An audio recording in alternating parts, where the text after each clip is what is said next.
mga hadiskarte, welcome dito sa aking channel. Usapang online loan app pa rin yung ibabahagi ko sa inyo sa video na ito. At mga hadiskarte, gusto kong i-share sa inyo itong online loan app bago pa lang to sa Google Play Store. Nakita ko nito mga hadiskarte, meron pa lang siyang 49 reviews. So, yung credit limit na binigay nila sa akin is up to 10,000 pesos. So, alamin natin mga hadiskarte kung talaga bang legit at maaasahan itong loan app na ito. At ang napakaganda, compare natin sa ibang loan app, is 2 contact person lang ang hinihingi ng loan app na ito.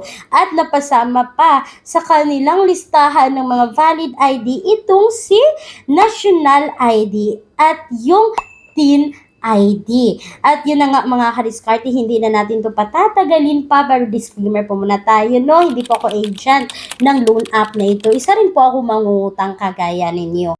Kulang ang budget, ang mahal ng mga bilihin. No problem, may solusyon tayo. Gamit ang isang valid ID, makakautang ka na sa loob ng 10 minutes o mas mabilis pa. Mag-apply ng loan kahit anong oras, kahit gabi o kahit weekends or holiday. Maaaring i-check ang pinned comment sa video na ito, bisitahin ang link at mag-apply na. Gusto ko lang ding sabihin or ipaalala sa inyo na sa bawat video ko po is maglalagay po ako ng mga alternatives online loan app sa description box or sa pen comment section ng video na ito. Yun na nga mga hadiskarte, no? Pag-uusapan natin ngayon sa video na ito is all about Ayuda's Quick Money Loan na makikita po natin sa Google Play Store. Mga kadiskarte, meron po lang siyang 3.9 star and 49 reviews. Talagang sinubukan kong loan app na ito, si Ayuda's Quick Money. So, at ito yung sabi nila mga kadiskarte, online mobile application, loan arrives quickly, quick approval, and service security is guaranteed. And then mga kadiskarte, as you can see sa screen, maximum loanable amount is 10,000 pesos. Nag-click po ako dito ng borrow, and then mga kadiskarte, as usual, kailangan po nating maglagay dito ng ating active mobile number kasi nga magsasend sila ng OTP code. And then mga kadiskarte, as usual naman po, paulit-ulit sa mga loan app, kailangan natin ilagay yung ating personal information dito mga kadiskarte, yung contact information, yung identification.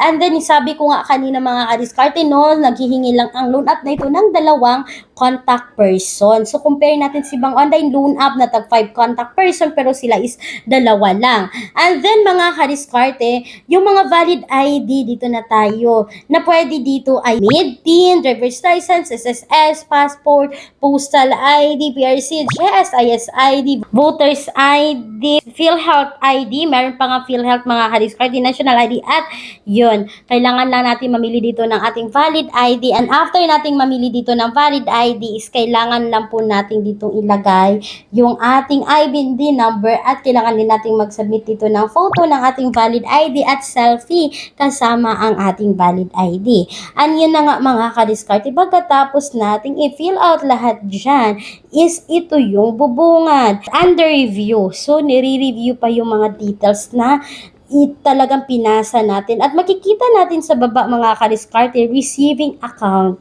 So kailangan natin maglagay dito na ating receiving account. So nag-click po ako dyan at nilagay ko yung GCash ko dito. So GCash yung ginamit ko dito mga kadiskarte, no? And then take note mga kadiskarte, sa online loan app na ito is hindi po ako nakapag-select ng loan details dito. Pinag-auto reject si Ayudas. So si Ayudas mga kadiskarte is para sa akin is not recommended kasi nga alam nyo mga kadiskarte, itong mga bagong online loan app na papasok sa Google Play Store is talaga namang nag-data collecting lang.